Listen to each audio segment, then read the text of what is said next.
Ahojte, vítajte u tohoto videa. Dnes to budú tipy učiteľov a učiteľiek.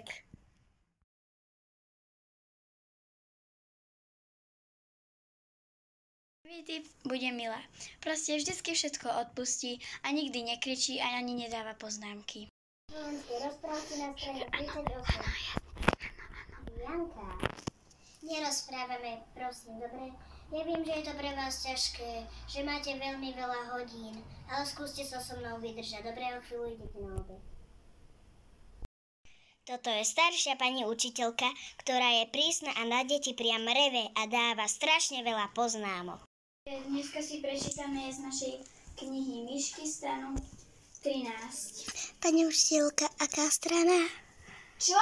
Adriana? Tu nevieš byť ani chvíľu ticho? Máš poznámku a ideš prvá čítať na známku. Prepač, pani učiteľka. Ďalší tip bude taká drza. Zo žiakov si robí kamarátov a porušuje pravidlá, ktoré aj tak žiaci nemôžu robiť. A keď ju na to niekto upozorní, povie, že ona je učiteľka a ona na to má právo. Pomaly kontrolujte, lebo už máte len 5 minút.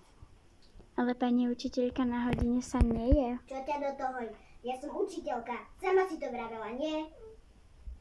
Tak buď ticho. Ďalší tip. Proste taká tichá. Vždycky iba povie, čo majú robiť a akú stranu si majú otvoriť a väčšinou im ani látku nevysvetlí, iba keď sa prihlasia. Dobrý deň, žiaci, otvorte si matematiku na strane 5 a urobte si cvičenie 4.3. Kto bude mať prvý, rozdá pečiatky.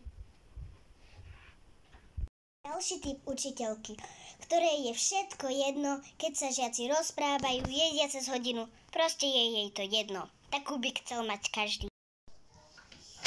Dobrý deň, deti. Otvorte si učebnice na strane 18 a urobte si cvičenie 4 a 5. Kto to bude mať, nech zdvihne ruku. Papi, budeme dneska kembliť? Hej, dobre. Aj na zajtra nám odpadáva hodina. Jej! Učiteľka, ktorú majú všetci radi, už ju ani neberú ako učiteľku, skôr ako kamarátku, lebo je fakt veľmi dobrá. No ahojte teda, jak sa máte dnes? Dobrý deň. Moja mama mi dá také jablká sušené. Chcete niekto? Ja si prosím, pani Či učiteľka. zober si koľko. Ďakujem. Dobre, dneska budeme preberať príklady, ktorá dáva neohlásené písomky. A potom si vždycky myslí, že ich o nich povedala a väčšinou tie písomky sú z látky, ktorú začali žiaci preberať iba jeden deň. Nemali sme dnes žiadnu písomku, že? Nie, nevravela o žiadnej. Dobre, deti, rozdajte si tieto papiere, môže rozdať Tamarka. Keď vám poviem, môžete začať písať. Ale veď sme nemali mať písomku. Som vám nevravela? Včera sme brali látku. A to...